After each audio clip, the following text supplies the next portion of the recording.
Ok, vamos a orar y después vamos a leer la Biblia juntos. Dios Padre, venimos ante ti. Te damos gracias porque tú eres bueno, tú eres grande, no hay nadie como tú. Gracias Dios que tú nos das la oportunidad de estar en ese lugar y estar juntos y cantar y orar y escuchar tu voz en tu palabra. Entonces, hoy te pedimos a leer que tu Espíritu Santo hable en nuestro corazón y en nuestra mente, que nos hagas conocerte y amarte más. En tu nombre oramos. Amén. Ok. Yo pensé cuando hicimos la serie de historias, cuando empezamos esa serie de historias, viendo las historias del Antiguo Testamento, las historias de nuestra fe, las historias de la Biblia, pues, que íbamos a ver historias no relacionadas. O sea, una historia cada una, sí, de historias individuales. Pero lo que hemos visto es que últimamente hemos visto historias que una está conectada con la que vino antes y la que sigue está conectada con la otra. Entonces, Hoy es la continuación de la historia de la semana pasada. Si recuerdan, en la historia de la semana pasada vimos la historia de José. Y José fue el hijo de Jacob, el nieto de Abraham. Entonces es el linaje de Dios había dicho a Abraham, yo voy a bendecir a todo el mundo a través de ti. Y José viene en ese camino. Dios iba a bendecir a todos. Y en la historia de la semana pasada lo que vimos es que Dios sí bendijo, no a todo el mundo, no cumplió la promesa a Abraham, pero bendijo a través de José a toda la nación de Egipto y quizá a personas en los alrededores de ellos. Él salvó al país de Egipto. Vino el hambre de 7 años. Y porque Dios le dio a José la visión, la interpretación de lo que iba a pasar, él pudo proponer un plan y reaceptó su plan y por Dios obrando en él, Dios salvó a todo el país. Todo el país en ese tiempo no murieron. Todos hubieran muerto y no murieron. 7 años de hambre y él por coleccionar toda la abundancia de los 7 años antes y después venderlo a las personas en su país, él salvó a todo su país. Te puedes imaginar el héroe que era José, era grande, me imagino que era como una estrella de rock en su tiempo, era más grande que más reconocido que todo, porque él había salvado al país. Y después trajo a su familia y vivieron ahí con él. Y no solo salvó al país, él enriqueció a todo, al gobierno, al rey, al faraón, porque él vendió la abundancia, la comida que había coleccionado en los 7 años de abundancia, la vendió a la gente. Entonces ellos dieron su dinero, después sus animales, después sus tierras. O sea que el rey de Egipto se quedó con todo el país. Él llegó a ser riquísimo gracias a José. José era grande, era súper importante. Y después la historia hoy toma un giro horrible, un giro muy, muy oscuro. Algo pasa que hoy no es una buena historia y no termina bien hoy. La próxima semana sí, pero hoy no termina bien. La historia es una mala historia hoy. Vamos a leer la historia. Va a estar atrás de mí, yo voy a estar leyendo de la Biblia en mis notas. En Éxodo 1, de héroe a esclavos. Vamos a ver lo que pasa. Esos son los nombres de los hijos de Israel, el papá de José, que fueron a Egipto con Jacob, o Israel. Cada uno fue con su familia: Rubén, Simeón, Leví, Judá, Isaacar, Zabulón, Benjamín, Dan, Neftalí, Gad, Aser. Todas esas personas que descendieron de Jacob fueron 70 almas. Pero José estaba ya en Egipto, es el otro hijo. Y murió José y todos sus hermanos y toda aquella generación. Entonces pasa un tiempo. El gran héroe que salvó, José, que salvó el país, pues dejó mucha descendencia. Vamos a ver lo que pasa. Pero los israelitas tuvieron muchos hijos y aumentaron mucho. Y se multiplicaron y llegaron a ser poderosos, o sea, numerosos, en gran manera. Y el país se llenó de ellos. Y se levantó sobre Egipto un nuevo rey. Y esa parte es extraño para mí. Y dice que no había conocido a José. O sea, que no había conocido a José, pero da de entender que no sabía de José, que ya no tenía memoria. O sea, en una generación ya no tenía la memoria de ese hombre que había salvado a su país y que había enriquecido a él y a su familia, a Faraón. Y o sea, que él era riquísimo, era dueño de todo el país gracias a José, pero se le había olvidado, pues no aprendió la historia, es lo que podemos saber de eso. No había conocido a José y dijo a su pueblo, miren, el pueblo de los hijos de Israel es más numeroso y más fuerte que nosotros. Procedamos pues astutamente con él, no sea que se multiplique y en caso de guerra se una también con los que nos odien y pelea contra nosotros y se vaya del país. O sea, tiene cierta lógica lo que el rey dijo, lo que pensó, o sea, de una forma malvada, pero tenía lógica porque son muchos y si algo pasa, ellos ya van a poder dominar a nosotros y el país de nosotros. Entonces dice que vamos a hacer en los egipcios obligaron. Antes. Así que en el 11, así que pusieron sobre ellos capataces para oprimirlos con duros trabajos y edificaron para Faraón la ciudad de almacenaje Pitón Ramsés.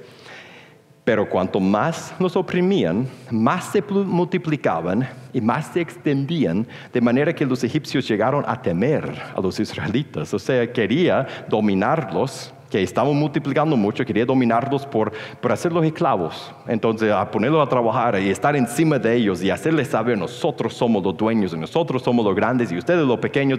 Pero más que hacía eso, más que ellos se multiplicaban y llegaron a temer a sus esclavos. Eran sus esclavos y llegaron a temer a sus esclavos. Los egipcios pues obligaron a los israelitas a trabajar duramente. Les amargaron la vida con dura servidumbre en hacer barro y ladrillos y en toda clase de trabajo del campo.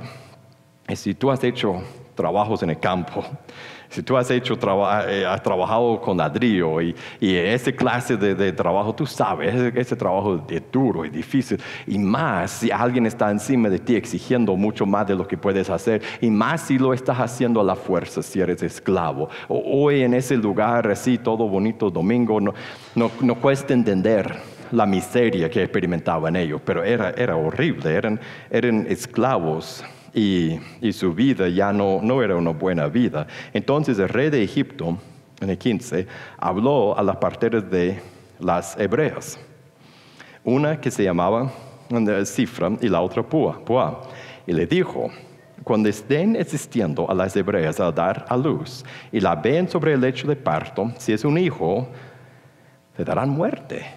Pero si es una hija, entonces vivirá. ¿Por qué haría eso? ¿Por qué mataría a sus esclavos? Recuerda por qué había esclavizado a los israelitas. Los había esclavizado para oprimirlos, para dominarlos, para estar encima de ellos, porque tenía temor de ellos, porque se estaban multiplicando mucho y estaban multiplicando más por estar en esa servidumbre. Entonces más se multiplicaba, más temor tenía. No estaba funcionando el hacerlos esclavos. Entonces, ¿qué dijo? Vamos a tener que matarlos. Vamos a tener que matar a todos los bebés. Entonces dijo a la parteras, que eran hebreas, eran judías, maten a los bebés que nacen, a los varones, a las niñas. No, ¿te puedes imaginar ser una partera y recibir eso y saber que cada vez que tú estás ahí y sale el bebé, el niño lo tengo que matar? Pero mira lo que hicieron ellas. Eso sería otro sermón, pero es increíble. Las parteras temían a Dios y no hicieron como el rey de Egipto les había mandado, sino que dejaron con vida a los niños. O sea, ¿te puedes imaginar la fe que tenían ellas? La fe en Dios, temor a Dios, no al hombre, porque cada vez en ese país, después de ese tiempo que lloraba un niño, varón, era evidencia de que ellas habían desobedecido al rey. O sea, era muy pública su desobediencia. Desobedecieron al rey de Egipto. Increíble, lo desobedecieron porque temían a Dios. Y el rey de Egipto hizo llamar a las parteras y les dijo, ¿por qué han hecho eso? Y han dejado con vida a los niños. Y le mintieron. Pecaron, mintieron. Las parteras respondieron a Faraón, porque las mujeres hebreas no son como las egipcias, pues son robustas y dan a luz antes de que la partera llegue a ellas. Dios favoreció a las parteras, no porque mintieron, eso era pecado, pero porque habían temido a Dios. Y el pueblo se multiplicó, llegó a ser muy poderoso. Y por haber las parteras temido a Dios, Él prosperó sus familias. Hay otro mensaje en esa historia con las parteras, pero no es para hoy. Entonces Faraón ordenó a todo su pueblo. Ahora mire eso. Cuando piensa que no puede llegar a ser peor, son extranjeros en una tierra extranjera. Están multiplicándose, prosperando y después le caen encima y los hacen esclavos, los esclavizan, hacen que su vida sea horrible. Y después empiezan a matar a sus varones. Te nace un varón y lo quieren matar. Y después, cuando ya no puede ser peor, mire lo que pasa. El faraón, el rey, ordenó a todo su pueblo: todo hijo que nazca lo echarán a Nilo, ese es el río, el gran río de ellos, a Nilo. Pero a toda hija la dejarán con vida. ¿Te puedes imaginar? Él dio autoridad a toda su gente, a todo su pueblo, a toda la gente, que cuando tú ves a una persona que es judía, de esa raza, nuestros esclavos, y tú ves a la mujer con su bebé que acaba de nacer, un varón en sus brazos, tú tienes la autoridad, tú tienes que ir a agarrar el bebé de ella y echarlo al río. ¿Te puedes imaginar qué esclavitud más agonizante, sufrimiento, no solo de trabajo, no solo de lo que tenía que estar bajo el dedo de otras personas y vivir su vida para otros, sino ver a sus hijos ser echados en el río delante de ellos y no poder hacer nada? Era una esclavitud llena de sufrimiento y era imposible salir, porque ¿qué iban a hacer? ¿A dónde iban a huir? ¿Dónde iban a ir? No podrían salir del país, eran atrapados, eran esclavos atrapados y era imposible gozar de su vida. ¿Cómo podrían gozar de su vida en ese tiempo? Y lo peor de todo es que esa esclavitud no era, bueno, como toda esclavitud, no era justa, no era justo lo que el faraón estaba haciendo a ellos. No tenía que haber sido así. Un ser adueñándose de otras personas, eso es lo peor, y tratando así a la gente, matando a los hijos y todo por un amo cruel. Un amo cruel, un señor que es rey, que era. Mire lo que pasó más adelante en Éxodo 5, para ver lo cruel que era ese señor, los faraones, los reyes de ellos. Aquel mismo día, Éxodo 5, verso 6, habían pedido a él que lo dejara ir al desierto a ofrecer sacrificios a Dios. Y mire cómo responde. Faraón dio órdenes a los capataces que estaban sobre el pueblo y a sus jefes. Le dijo: ya no darán como antes paja al pueblo para hacer ladrillos. O sea que ellos tenían que hacer los ladrillos y armar las casas y hacer las cosas, las estructuras. Pero ellos le daban la paja para mezclar con, me imagino, lodo para hacer los ladrillos. Dice: no. Que vayan ellos y recogen paja por sí mismos, pero exigirán de ellos la misma cantidad de ladrillos que hacían antes y no la disminuyen en lo más mínimo, porque son perezosos. Por eso clamen y dicen: déjenos ir a ofrecer sacrificios a nuestro Dios. Recárguense de trabajo sobre esos hombres para que estén ocupados en él y no presten atención a palabras falsas. Salieron pues los capataces del pueblo y sus jefes y hablaron al pueblo y dijeron: así dice Faraón, no le daré paja. Ustedes vayan ustedes mismos y recojan paja de donde la hayan. Pero su tarea no será disminuida en lo más mínimo. Entonces el pueblo se dispersó por toda la tierra de Egipto para recoger rastrojos en lugar de paja. Los capataces los apremiaban diciendo: acaben sus tareas, su tarea diaria, cuando tenía paja, y azotaban a los jefes de los israelitas que los capataces de Faraón había puesto sobre ellos, o sea, de entre ellos, diciéndoles: ¿por qué no han terminado ni ayer ni hoy la cantidad de ladrillos requeridos como antes? Entonces los jefes de los israelitas fueron y clamaron a Faraón y dijeron: ¿por qué trata usted así a sus siervos? No se da paja a sus siervos, sin embargo siguen diciéndonos: hagan ladrillos. Y además sus siervos son azotados, pero la culpa es de su pueblo. Pero él, el rey, es su amo cruel. Él contestó: son perezosos, muy perezosos. Por eso dicen: déjenos ir a ofrecer sacrificios al Señor. Ahora pues vayan y trabajen, pero no se les dará paja.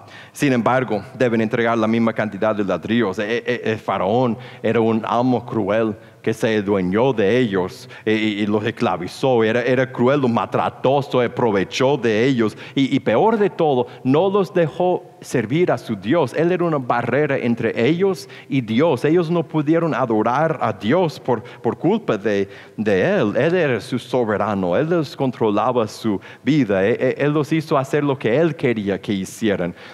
Si vemos esa historia, Y llegamos a ese punto y decimos, ok, pero ¿qué tiene que ver esa historia con nosotros? Y si estás pensando, no creo que esa historia tiene mucho que ver con nosotros, porque esclavos, niños tirados en el río, eso no es nuestra vida, pero es nuestra historia.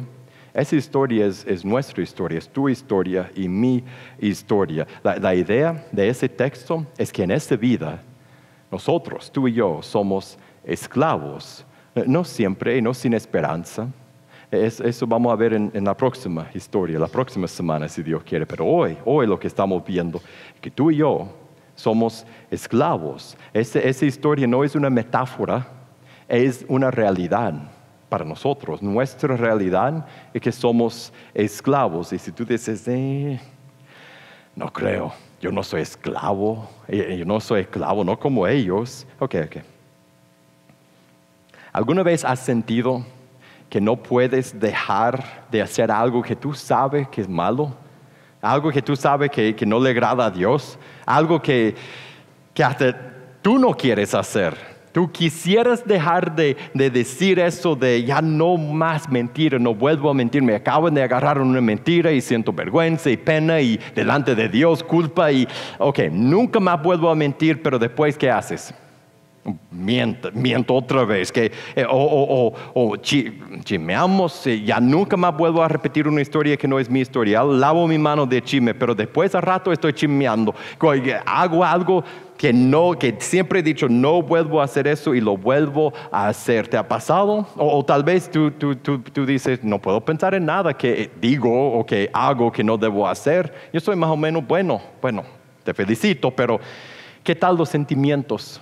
O los pensamientos. ¿Has sentido emociones feas que tú sabes que son feas, pero nadie más las puede ver? Pero esa amargura o el enojo, los celos o la depresión, estar muy cínico. ¿Has sentido emociones y tú dices, yo no quiero ser así? Yo he visto a gente que es así, yo no quiero ser así. Por más que tratas, no puedes dejar eso, no puedes cambiar lo que sientes. O tal vez los pensamientos que te llevan por un lugar y tú dices, yo no quiero pensar así, yo no vuelvo a pensar aquello, y después lo haces. Y ¿cómo sientes?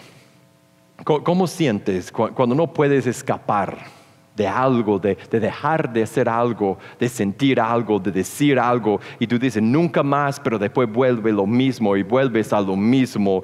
¿Cómo sentimos? ¿Nos sentimos atrapados, esclavizados? Otro ejemplo.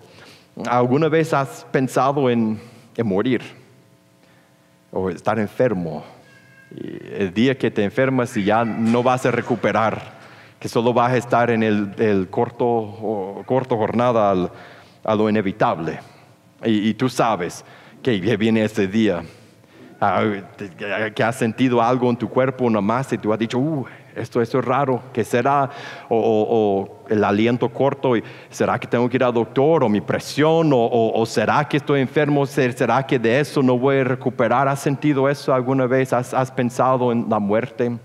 Y en tu muerte tal vez te han tocado, has escapado de lo que hubiera sido un choque fatal para ti, y después vas en tu carro y respirando y no puedo creer, y por casi en ese instante yo hubiera muerto. ¿Y cómo sentimos cuando pensamos en la muerte? Cuando pensamos en mi muerte, la muerte de los seres queridos nuestros, ¿nos sentimos pánico? ¿Nos sentimos sofocados? Es algo que no podemos escapar. Eso es esclavitud.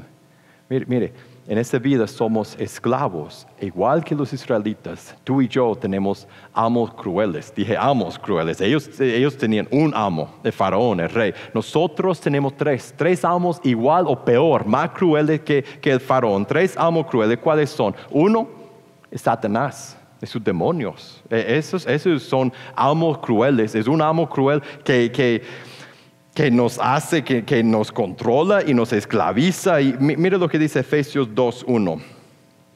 Vamos a ver hoy varios textos que describen los amos que nos esclavizan. Y mire, en cada texto va a hablar de lo malo y también de lo bueno, de cómo Dios nos da libertad de eso. No vamos a ver la segunda parte, ese para la próxima semana. Solo vamos a ver el amo que nos esclaviza. Él le dio vida a ustedes, Dios, que estaban muertos en sus delitos y pecados, en los cuales anduvieron en otro tiempo, según la corriente de este mundo. Mira lo que dice: conforme al príncipe de la potestad del aire, el espíritu que ahora opera en los hijos de desobediencia. Eso es Satanás. Satanás controla, opera en, dice, algunos que no son entregados a Dios. Mira lo que dice: entre ellos también todos nosotros. Y él está hablando a cristianos, entonces él dice: todos nosotros, cada persona, en otro tiempo vivíamos en las pasiones de nuestra carne, satisfaciendo los deseos de la carne, de la mente, y éramos por naturaleza hijos de ira, lo mismo que los demás. Antes de entrar en Jesús, eso dice: todos somos controlados, dirigidos por lo bueno o lo malo que somos controlados, somos dirigidos por Satanás. Él es un amo cruel. Otro amo cruel que nos esclaviza es la muerte. Es la muerte. Por eso sentimos pánico y sofocado cuando pensamos en morir y tener que ir al doctor y al hospital. Es el fin común de todos. Mire lo que dice en Hebreos 2:14. Así que, por cuando los hijos participan de sangre y carne y sangre, también Jesús participó de lo mismo para, mira lo que dice, anular mediante la muerte el poder de aquel, de su Satanás, que tenía el poder de la muerte, es decir, el diablo, y librar a los que por temor a la muerte estaban sujetos a ¿qué? Esclavitud durante toda la vida. La muerte nos esclaviza.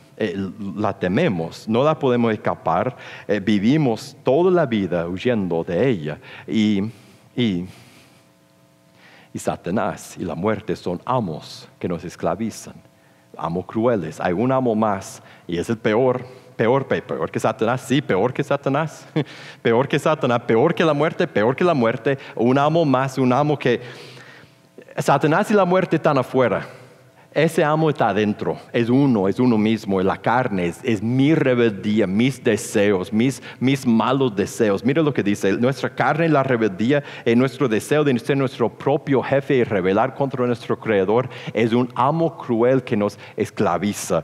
Juan 8, mira lo que dice Jesús, 8:33. Ellos le contestaron, otros judíos descendientes de la familia de José, de Jacob, somos descendientes de Abraham y nunca hemos sido esclavos de nadie.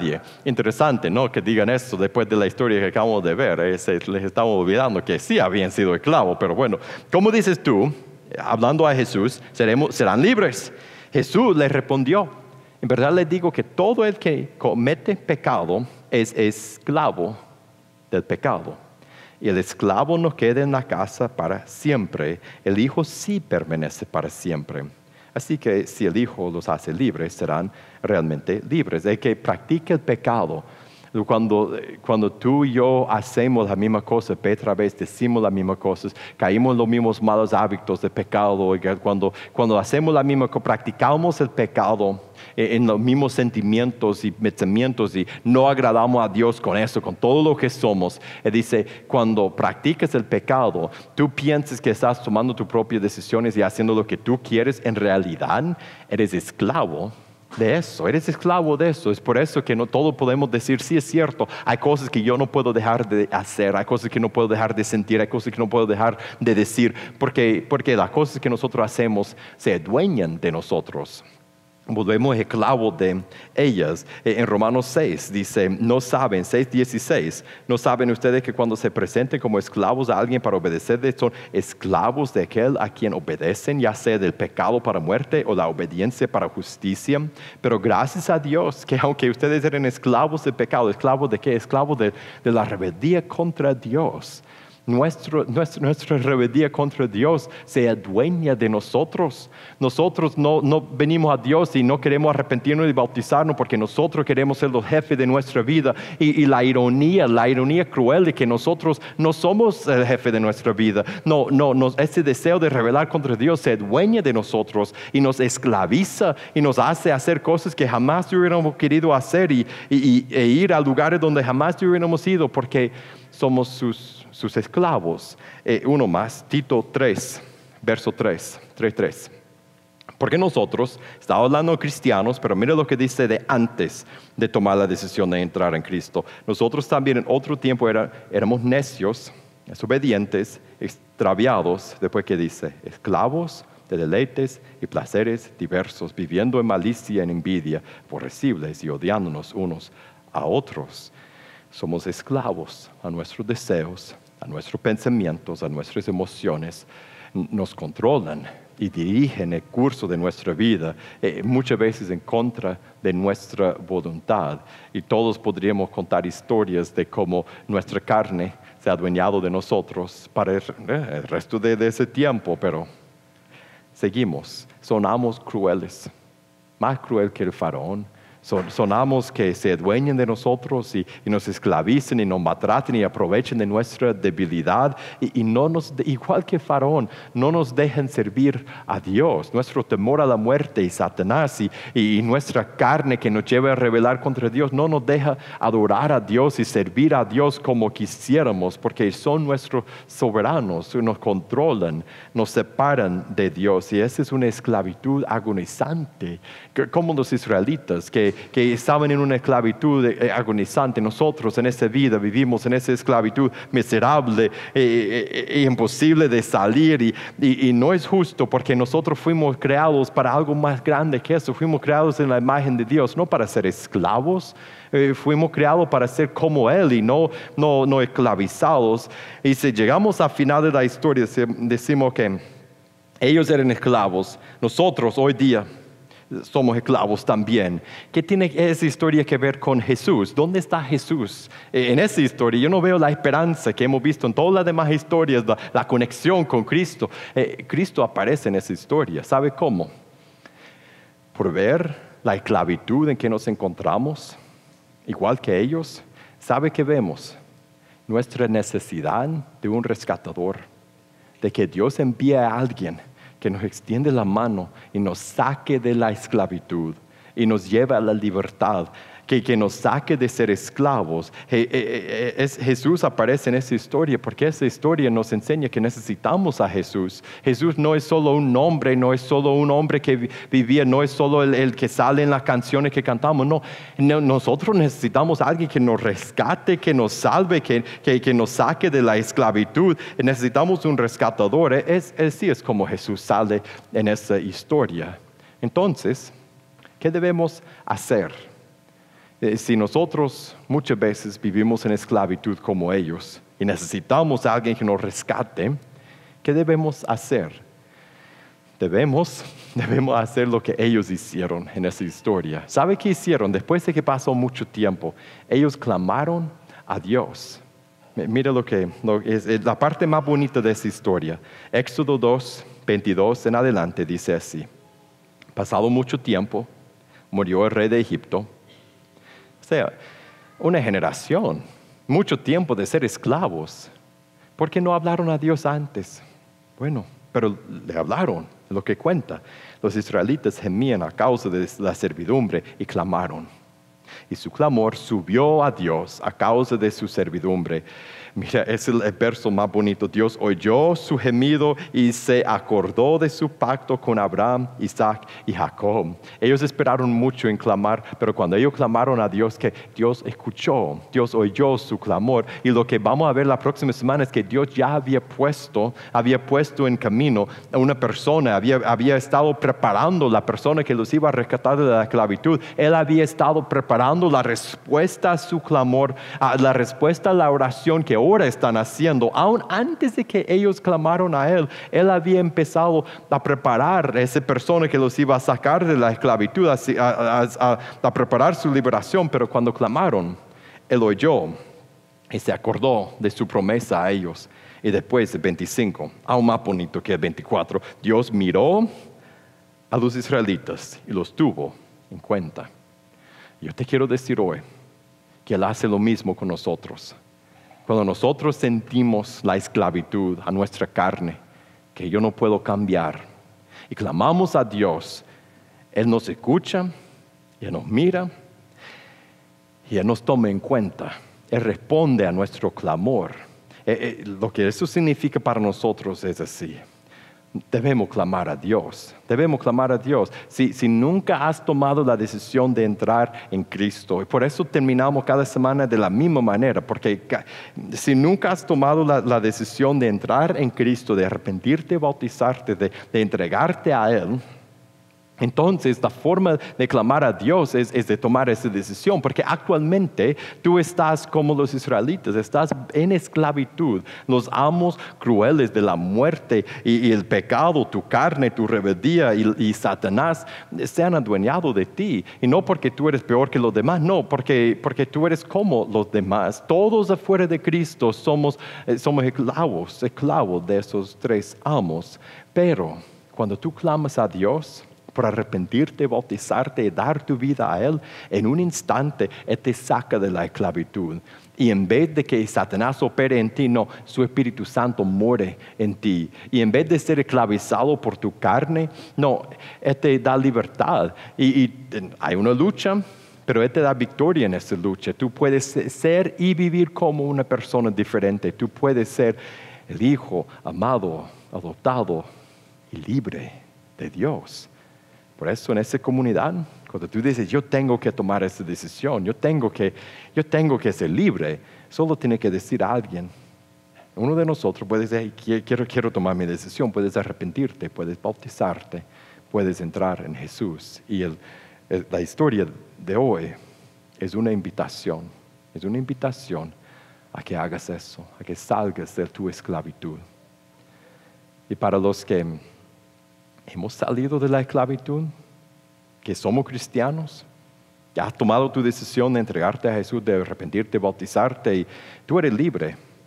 Pero tú sabes, tú bien sabes, yo sé, nosotros sabemos lo que pasa, ¿no? Muchas veces no vivimos como personas libres. Muchas veces, por eso al principio cuando dije, recuerda cuando puedes pensar en un momento que no pudiste cambiar algo y que todo podríamos hablar no de cosas de antes, de ahora, porque muchas veces vivimos como los esclavos de antes.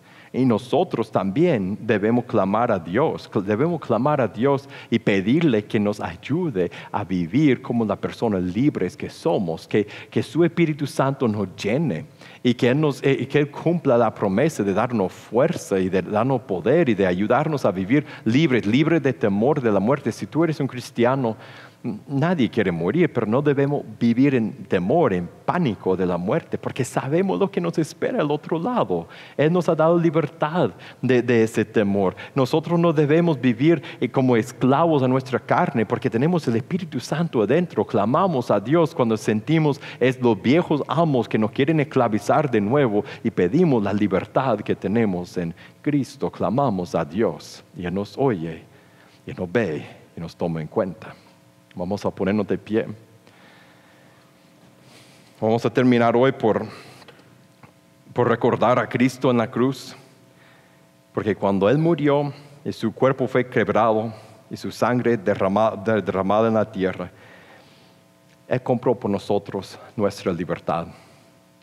Entonces, hoy al cantar a Él, y si tu corazón está preparado a tomar la Santa Cena, vamos a recordar y vamos a agradecer a nuestro rescatador. Dios Padre, gracias por días como hoy. No nos gusta pensar en la dura realidad de la esclavitud de esa vida, de Satanás y nuestra carne, de la muerte. No son temas que nos gustan, pero gracias por recordarnos de lo que es la realidad. Y haznos cada uno clamar a ti, porque tú eres un Dios que escucha clamor y respondes. Que vivamos en la libertad que hay en Cristo. En tu nombre oramos. Amén.